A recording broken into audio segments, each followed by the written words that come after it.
5 minute में तुम ये वादा करना कि अगर मैं सच कह रहा हूं तो मेरा चप्पल होगी, तुम्हारा सर होगा।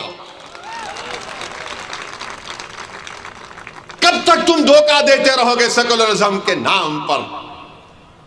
जो बोलते आजादी के वक्त ऐसा हुआ था, आजादी के वक्त ये भी हुआ था कि पंडित नेहरू 1953 से लेकर 1964 तक मेरे पास चार्ट है जो फसादात हुए, उन फसादात में 85% मरने वाले मुसलमान थे, 60% जख्मी होने वाले मुसलमान थे।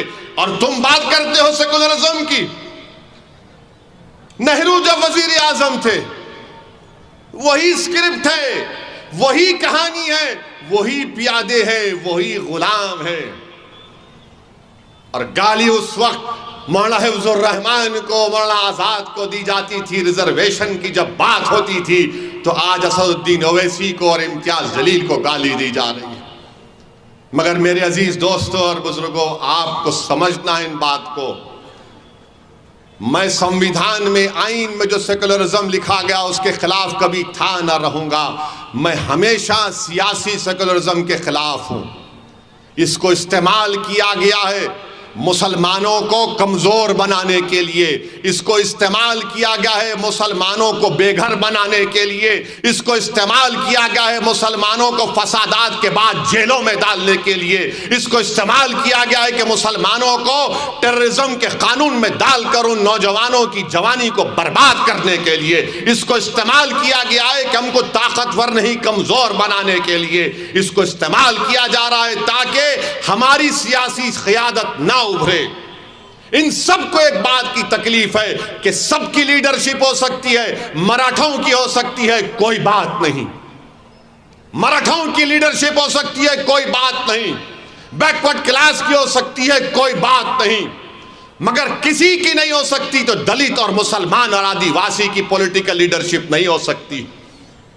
सबका लीडर हो सकता है मगर मुसलमानों का कोई लीडर नहीं हो सकता। और मैं कह रहा हूं कि मैं लीडर नहीं बनना चाहता हूं।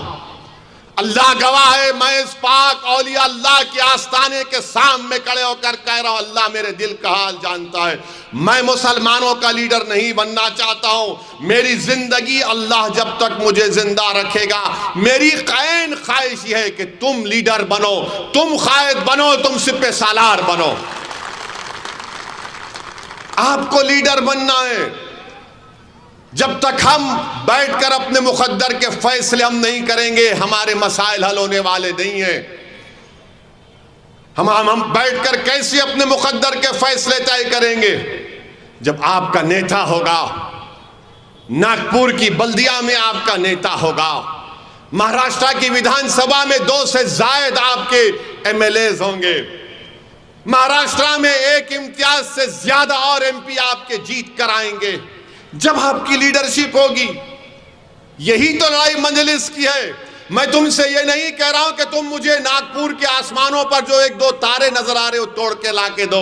मैं तुमसे सिर्फ इस बात की भीख मांग रहा हूं कि अगर मेरी बात में सच्चाई है तो मेरा साथ दो, मेरा साथ दो। मेरे लिए नहीं, अपने आने वाली नस्लों के लिए, अपने आने वाले मुस्तकबिल के लिए, ताकि तुम बैठकर अपने मुकद्दर के फैसले तय कर सको।